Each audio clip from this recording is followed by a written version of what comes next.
안녕하세요, 프레들러 K입니다. 2026년이 되었네요. 모두 새해 복 많이 받으시고요. 바쁜 일상 속에 찌들다 보니 모형 작업 시간이 많이 줄어 이제서야 영상을 하나 올리게 되었네요. 많이 기다리셨으리라 생각되는데 아니라고요?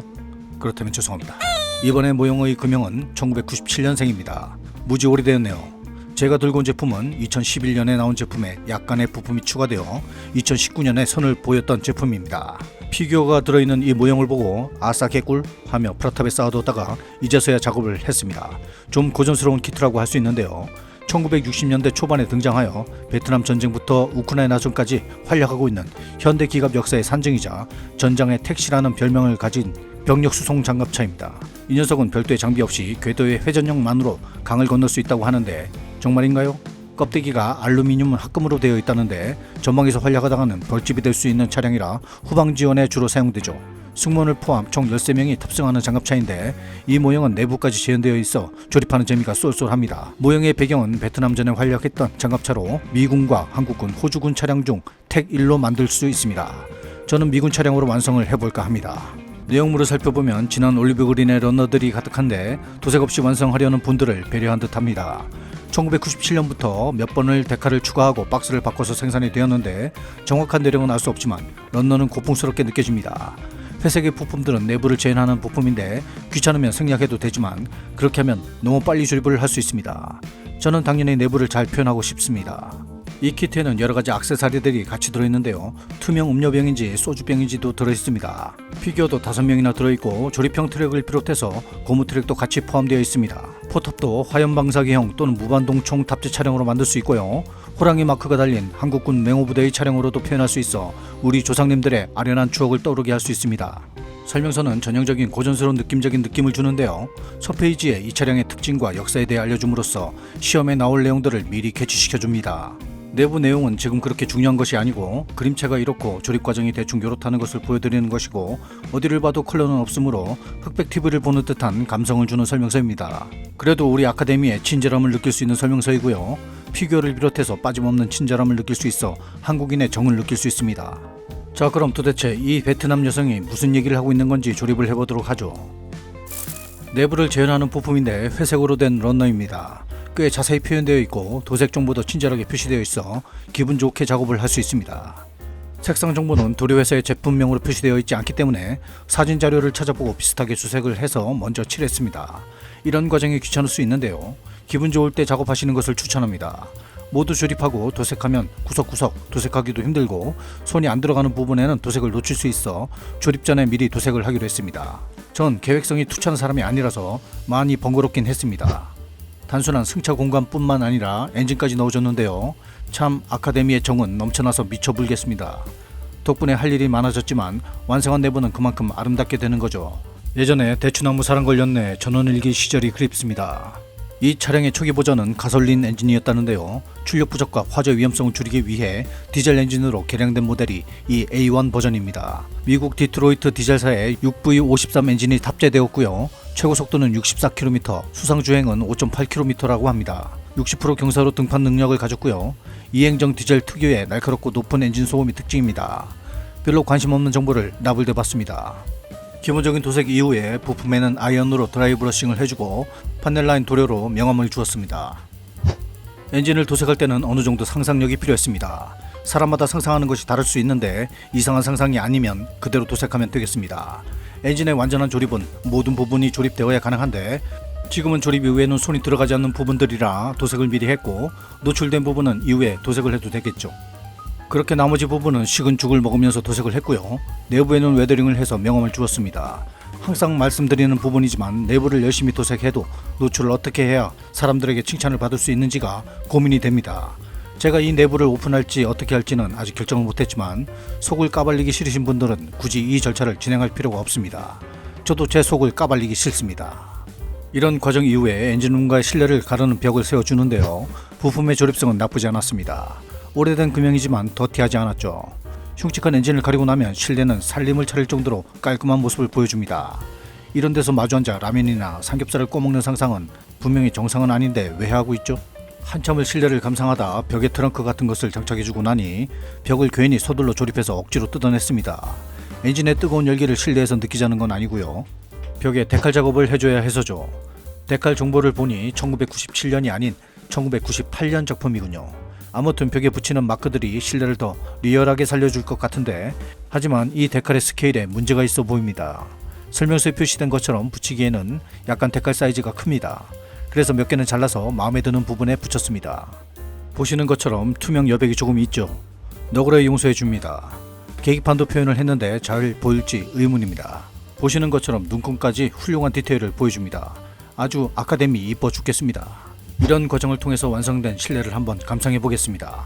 시커먼 엔진룸, 우리 6기통 엔진이 공간을 차지하고 있고, 그 뒤로 승무원이 전쟁터로 향하면서 잡담을 할 수 있는 장의자가 설치되어 있고요. 캐비넷과 통신기기, 소화기까지 아주 자세하게 표현되어 있는 것을 볼 수 있습니다. 차량 내부 공부 제대로 할 수 있습니다. 실내 바닥뿐만 아니라 천정의 손잡이까지 아주 잘 표현되어 있는데요. 완성된 이후에 어디까지 볼 수 있을까요? 이 모든 것을 다 접착할 것인지, 열고 닫을 수 있게 할 것인지, 엄마가 좋아 아빠가 좋아 만큼 참 선택하기 힘들게 합니다. 쉽게 열고 닫을 수 있게 부품에 의해 고정되어 있지만 우리는 이 위에 여러가지 부품을 얹어하기에 쉽지 않습니다. 무념무상으로 조립하다 보면 요상한 포탑을 조립하게 되는데요. 독서 습관이 없는 저 같은 분들은 설명서를 꼼꼼하게 들여다보지 않습니다. 눈에 들어오는 대로 조립하다 보면 호주군 차량용 캐딜락 게이지 총탑과 화염 방사기형을 조립할 수 있는데요. 뭐 그렇습니다. 항상 조립 과정에서 여러가지 선택 상황에서 갈등하는 저를 보고 참 줏대 없는 녀석이구나 하는 생각이 들지만, 저는 미군 차량으로 결정을 하겠습니다. 그렇게 결정하기 전에 사실 맹호 부대로 조립하는 과정이어서 지금 상태는 미군과 맹호가 짬뽕이 된 부분인데요. 한국군으로 하자니 106mm 무반동 총을 포기하고 싶지 않았고, 양옆에 설치되는 기관총도 맹호 버전에는 없는 부분이라 너무 허전할 것 같아 도중에 완성물을 바꿨습니다. 남자 마음도 나이 들면 갈 때랍니다. 기본적인 블랙 프라이머 도색 이후에 그라데이션을 좀 줘봤는데요. 이런 그라데이션을 프라이머 이후에 칠해봤더니 본 도색에서 모두 숨어버리기 일쑤입니다. 그렇다고 포기하지 마시고 이후 도색 과정에서 밝은 도료를 추가하여 명암의 은은한 효과를 고집할 필요가 있습니다. 이번 모형은 외부에 위장 무늬가 들어가지 않기 때문에 단순한 색상의 도장 표면은 심심할 수 있습니다. 그린으로 도색하는 과정에 아랫면의 그라데이션이 은은하게 올라오는 것을 볼 수 있을 텐데요. 사실 여기서 색상 조합을 조금 잘못해서 너무 밝은 그린의 느낌으로 도색이 되었습니다. 다시 올리브 드랍을 더 섞어 원래 의도한 색으로 도색을 하면서 그라데이션은 어디론가 사라졌지만, 여기서 아쉬움에 울고불고 하면 안되겠죠. 단색의 전차에 입체감을 주기 위해 위쪽으로 그라데이션을 추가합니다. 상부 표면에도 같은 방식으로 적용을 해주니 조금 더 있어 보입니다. 이런 과정을 통해 웨더링 효과를 얻을 수 있습니다. 이제 기본적인 도색은 끝난 겁니다. 참 쉽죠잉? 하지만 여전히 이 녀석을 어디까지 오픈할 수 있게 할지 망설입니다. 내부에 탄약 상자만 놓여있지만 몇 가지 액세서리를 내부에 넣어야 하기도 하고, 상부에 엔진룸 도어나 해치들을 열어놓을지 닫아놓을지 고민해야 하고, 회사도 가야 하고, 운동도 해야 하고, 다이어트도 해야 하고, 생각은 짬뽕에 짜장까지 섞은 것처럼 엉망이 되어가고 있는데, 이제 데칼 작업을 해야겠습니다. 데칼 일부분은 내부 작업으로 뜯어 먹었고요. 몇 개 안되는 마크들이라 작업하는 데는 큰 문제가 없지만 투명 여백이 조금 있어 약간의 경계들이 나타납니다. 수단과 방법을 가리지 않고 최대한 밀착시켰고, 트랙은 고무 트랙을 쓸까 하다가 조립형으로 가기로 했습니다. 만일 사이드 스커트를 장착한다면 굳이 이 조립형을 구접할 필요는 없겠고, 저는 스커트를 장착하지 않고 트랙의 처짐을 표현할 수 있는 조립형으로 실력을 뽐내고 싶었습니다. 이런 트랙을 마주하고 있으면 인생에 대해 되돌아보곤 합니다. 우리의 인생은 한 계단 한 계단 어려움의 계단을 밟고 올라왔습니다. 그런 인생을 되돌아보고 세월이 흐르는 것을 느끼며 트랙을 조립하다 보면 간의 수공업처럼 완성물을 만나볼 수 있습니다. 조립하기 전에 강아지 발톱 갈듯이 표면을 갈아주는데 이 짓을 뇌를 꺼내놓고 계속해야 합니다. 인생이고 나발이고 지겹습니다. 하나하나 정성껏 조립하고 휠에 걸어서 나누어 작업한 트랙을 완성해 줍니다. 이때 접착제가 완전히 굳기 전에 형태를 잡아줘서 자연스럽게 처진 트랙을 만들어 줍니다. 번거로운 작업이지만 고무 트랙과는 다른 중력을 느끼는 트랙을 구현할 수 있습니다. 트랙도 준비되었으니 이제 세부적인 도색을 진행해야 합니다. 장갑차 상부에 박혀있는 몸이 건조한 녀석들에게 생기를 줌으로써 심심함을 달래줍니다. 이 차량 상부에는 장착할 수 있는 여러가지 액세서리가 있는데요. 아카데미 킷의 장점, 아낌없이 제공합니다. 트랙은 역시 블랙 프라이머로 도색한 이후에 가장자리의 금속 부분은 메탈 도료를 사용하여 구분해줍니다. 가운데 트랙이 닿는 부분은 고무로 되어 있는 것 같은데 이 부분은 타이어 블랙으로 칠해야 하겠죠. 트랙의 웨더링은 전체적으로 브라운 에나멜 판넬 라인을 냅다 발라줬습니다. 우리의 장갑차는 고전적인 느낌이 전해지는 것이 좋을 듯하여 약간 녹이 서린 모습으로 표현을 하려 합니다. 사실 이 트랙이 지면에 뒹굴면 그 지방의 토양색이 트랙의 색상이 되곤 하는데 현실과 상상을 적절하게 조합한 걸로 합시다. 이제 웨더링인데요. 항상 고민하게 되는 진행 과정입니다. 어떻게 해야 현실적일까? 어떻게 해야 최고의 디테일을 눈으로 느낄 수 있게 만들까? 일단 판넬라인 도료를 냅다 발라줍니다. 일단 명암을 살리면서 결정한 방법은 판넬라인을 여기저기 다양한 색상을 냅다 찍어 바르는 것으로 정했습니다. 원래 지식의 한계는 자신의 내부적인 한계에서 왔다 갔다 하는 것이죠. 아무리 고민해도 자신의 생각 범위를 넘어서지 못합니다. 이미 정해진 능력 범위라고 해야 할까요? 일단 저의 방법은 요 정도입니다. 머릿속에 상상한 것과 실제 구현한 방법이 약간의 차이는 있지만 결과물에는 얼룩덜룩한 색상과 빛이 바른 올드한 색감입니다. 뭐 대충 비스무리하지만 엄지척은 아닙니다. 모형 작업을 반복하면서 웨더링이 어느 정도 필요한지가 항상 고민이 되는 것이 어떤 모형인의 작품을 보면 웨더링 없이도 정말 멋진 결과물을 내놓곤 합니다. 정말 필요한 일부분에 아주 간략한 웨더링을 적용하고 깔끔하면서도 현실적인 결과물에 지금까지 난 왜 이토록 더럽히는 것에 열중을 했을까 하는 후회를 하기 시작했습니다. 이번까지만 더럽히고 다음에는 집안 청소를 먼저 해야 할 것 같습니다. 제 방이 일단 너무 더럽습니다. 지금 에나멜의 효과가 장갑차 표면에서 따로 놀고 있지만 이 모든 것을 클리어로 묶어주면 보시는 것과 다른 일체감을 느낄 수 있을 것입니다. 하부 차체에도 흙먼지가 묻은 상황을 만들어주는데요. 밝은 사막색과 어두운 대지색을 사용하여 효과를 냈습니다. 휠을 분리하고 작업하면 편한데도 저는 일부분의 휠들을 강력하게 붙여버렸습니다. 모형 작업을 하다보면 조급함과 비계획적인 습관이 그대로 드러나기도 하죠. 일상이 겹치면 작업 과정은 뒤죽박죽 되기도 합니다. 하부 차체의 마지막은 라카 도료로 마무리를 했습니다. 차체에 묻은 얼룩이 뿌옇게 앉은 효과를 노려보는데요. 너무 노려보지 마시기 바랍니다. 휠만 뗄 수 있었어도 붓으로 찍어 바르는 과정은 생략하고 에어건으로 효과를 주면 되는데 손발이 안 따라줍니다. 차체 여기저기에 리얼한 효과를 입히는데 이 효과 마음에 드네요. 박스 아트를 보면 많은 힌트를 얻을 수 있습니다. 박스 그림을 그리시는 분들도 이런저런 모습을 상상하면서 그림을 그리는데 제 머릿속의 상상과도 같을 것입니다. 이런 효과를 내는 데는 이 두 가지 도료를 사용했습니다. 열심히 따로 도색한 트랙을 이제 장착할 수 있습니다. 이 트랙은 이미 휠의 모양에 따라 자세를 잘 잡은 상태고요. 장착한 트랙에 닭 튀기기, 아니 도료 튀기기를 합니다. 여러가지 색상의 도료로 튀겼습니다.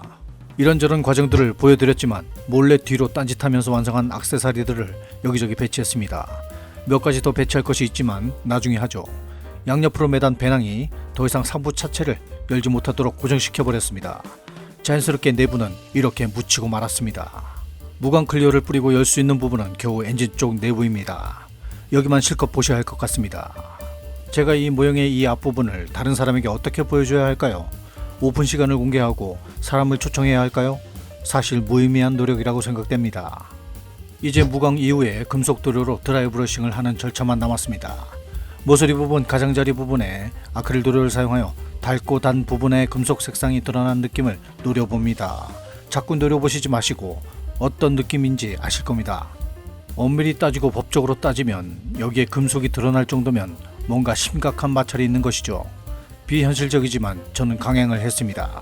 하지만 이 부분에 블랙의 연필을 사용하여 같은 표현을 하면 더 현실적일 수 있습니다. 작업을 하다 보면 어느 한 가지에 꽂혀 효과를 표현하게 되고 그러다 보면 다른 방법을 나중에 깨닫는 경우가 있습니다. 그래서 인간은 후회의 동물이라고 하는가 봅니다. 참 별 희한한 말들을 많이 하게 되는군요. 뒤로 가던 앞으로 가던 서울까지 오면 되는 거고요. 이제 이 모형을 선택하게 했던 피규어 작업이 남았는데요. 피규어는 이미 어느 정도 도색을 해놓은 상태입니다. 그런데 이 여성분의 다리가 심상치 않은데요. 남성분의 모가지를 비틀어 뽑아버린 것 같습니다. 참 흉측한 여성분이 아닐 수 없는데요. 모가지를 뽑았으면 제 위치에 갖다 놔야 하는데 이 바구니에 담아가던가. 잠시 호러물로 빠졌습니다. 피규어는 총 5명이 들어있습니다. 디테일은 나쁘지 않고 흉측하지 않지만 모가지가 뽑힌 부분이 조금 안타까워서 그렇지 좋은 표정을 가지고 있는 피규어들입니다. 제가 얼굴 도색에 잠시 집중했던 시기가 있는데 그때 이 피규어도 도색을 했었나 봅니다. 얼굴 색깔이 좀 붉은데 베트남의 뜨거운 태양에 탔다고 그냥 넘어가 주시기 바랍니다. 그래도 눈깔은 정성스럽게 찍었습니다. 얼굴은 패스하고 몸통만 도색하면 되는 상황이라 기쁘게 작업할 수 있었는데요. 그래서 그런지 결과물이 만족스럽게 보입니다. 여성과 얘기를 해보니 베트남 군인의 위치를 꼬바르는 것인지 허위 제보를 하는 것인지 자신도 모른다고 하네요. 오늘은 그렇게 알고 여기서 영상을 마무리합니다. 오랜만에 고정킷을 다뤘는데 꽤 재밌었습니다. 여러분들도 제발 재밌게 봐주셨으면 좋련만. 아무튼 새해가 되었으니 새로운 계획도 세우시고 건강도 유지하시고 원했던 모든 것이 다 성취되길 빌면서 저는 다음 영상으로 돌아오겠습니다. 모두 안녕히 계세요.